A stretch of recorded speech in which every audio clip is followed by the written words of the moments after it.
BJP second list విడుదల. BJP party రెండో list కూడా విడుదలైంది. మరి గూడెం నగేష్ ఆదిలాబాద్ నుండి, గోమాస శ్రీనివాస్ పెద్దపల్లి నుండి, రఘునందన్ రావు మెదక్ నుండి, డీకే అరుణ మహబూబ్నగర్ నుండి, శానంపూడి సైదిరెడ్డి నల్గొండ నుండి, సీతారాం నాయక్ మహబాద్ నుండి, మొత్తానికి మహబూబాద్ నుండి ఎంపీలుగా వాళ్ళకు సీట్లను ప్రకటించడం జరిగింది. మరి ఏం జరుగుతుంది, ఎట్లా జరుగుతుంది, ఎవరెవరికి టికెట్లు ఇస్తారు ఏంది అని చెప్పేసి ఆలోచనలో ఉన్నటువంటి బీజేపీ పార్టీకి మొత్తానికి అయితే మరొక 6 సీట్లను ప్రకటించడం జరిగింది.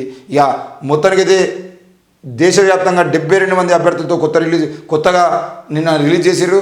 అందులో మొత్తంగా 15 స్థానాలు తెలంగాణలో ఫైనల్ అయిపోయినాయి. తెలంగాణలో 15 స్థానాలు ఫైనల్ అయిపోయినాయి. మరి 2 పెండింగ్లో ఉన్నాయి. ఆ 2 కూడా ఎప్పుడు కేటాయిస్తారు ఏందని చూడాలి. ఎందుకంటే వరంగల్లో ఆరూరు రమేష్కు టికెట్ కన్ఫర్మ్ అయింది అనుకున్న క్రమంలో నిన్న ఎర్రబెల్లి దయాకర్ రావుతో కలిసి ప్రయాణం చేస్తున్న క్రమంలో ఆయన మీద దాడి జరిగింది. బీజేపీ నాయకులు దాడి చేశారు. మరి ఆరూరు రమేష్ బీజేపీలోకి వస్తుండు అని చెప్పేసి కన్ఫర్మ్ చేసుకొని వరంగల్ టికెట్ ఆరూరు రమేష్ కోసం కేటాయించారు. అసలు నిన్న ఆరూరు రమేష్ పేరు కూడా ప్రకటించేటువంటి పనిలో ఉన్నప్పుడు సమయానికి ఆయన ఎర్రబెల్లి దయాకర్ రావుతో హైదరాబాద్ పోతున్నాడని తెలుసుకున్నాడు. బీజేపీ వాళ్ళు మళ్ళీ బీఆర్ఎస్లో ఉంటాడా, బీజేపీకి వస్తారనే విషయం కన్ఫర్మ్ కాక ఆయన వాహనం మీద దాడి చేయడము, ఆయనను చొక్కా గుంజడం వల్ల ఆయన చొక్కా చినిగిపోవడం ఇవన్నీ జరిగినాయి. మరి ఇప్పుడు వరంగల్ టికెట్ అనేది ఆరూరు రమేష్ కన్ఫర్మ్ అవుతుందా లేదు అని అంటే ఆయన బీఆర్ఎస్ పార్టీలోనే ఉంటాడా అనేది కూడా ఇంకా తేలాల్సి ఉంది. మరి వరంగల్ టికెట్ ఆరూరు రమేష్కు కేటాయించేటువంటి ఛాన్స్ ఉంది. ఖమ్మం టికెట్ జలగం వెంకట్రావుకి ఇస్తారు అనేది కన్ఫర్మేషన్లో ఉంది. లోక్సభ అభ్యర్థుల 2వ జాబితాను బీజేపీ అధిష్టానం బుధవారం రిలీజ్ చేసింది. ఇందులో 72 మందికి అవకాశం కల్పించారు. ఇప్పటికే మొదటి జాబితాలో రాష్ట్రంలోని 9 సెగ్మెంట్లకు అభ్యర్థులను ప్రకటించిన బీజేపీ తాజాగా విడుదల చేసిన 2వ జాబితాలను 6 పేర్లను ప్రకటించింది. మరి ఆదిలాబాద్ టికెట్ను గూడెం నగేష్కు కేటాయించగా పెద్దపల్లి స్థానంలో గోమాస శ్రీనివాస్కు అవకాశం కల్పించింది.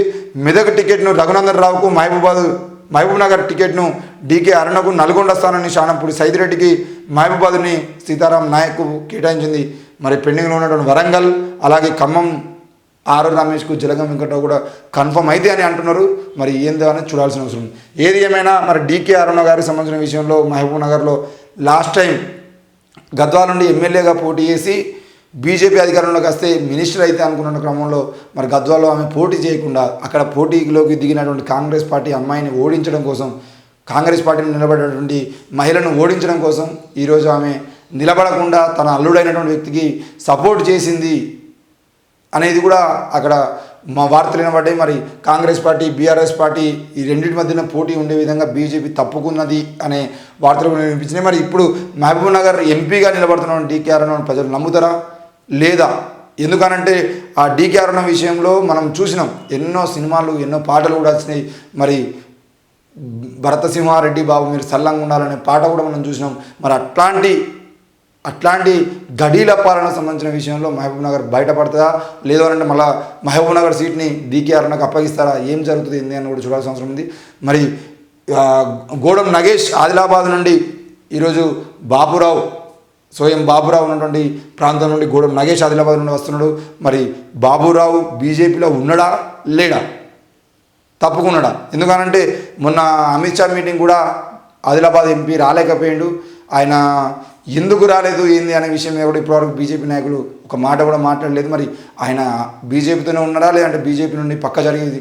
మరి నాకు ఎంపీ సీట్ ఇస్తలేరు. రెండవది ఆయన కూడా ప్రధానంగా ఆయన ఆదిలాబాద్ నుండి గెలిచిన తర్వాత ఆయనకు మంత్రి పదవి ఇవ్వకపోవడం కానీ లేదంటే ఆయనకు నిధులు ఇవ్వకపోవడం కానీ, ఆయన ఆదిలాబాద్ జిల్లాను డెవలప్మెంట్ చేయడం కోసం ఇలాంటి రూపాయి ఖర్చు కూడా చేయకుండా కేవలం ఆదివాసీలకు, లంబాడీలకు లేదంటే గిరిజనులకు మధ్యలో గొడవలు పుట్టించి పక్క జరిగినటువంటి విషయం మాత్రమే కనబడింది. కానీ ఆయన ఎక్కడ కూడా అభివృద్ధి చేసినట్టు లేదు. మరి అట్లాంటి విషయంలో ప్రజలు మళ్ళీ నమ్ముతారా లేదారా అని చెప్పేసి ఆయన బాధలో ఉన్నాడు. ఏది ఏమైనా స్వయం బాబురావు అనే వ్యక్తి ఈసారి ఆదిలాబాద్ నుండి లేనట్టే. మరి గూడెం నగేష్ ఏం హామీల మేరకు రేపు ఆదిలాబాద్లో ఓట్లు అడుగుతారో కూడా చూడాల్సిన అవసరం ఉంది.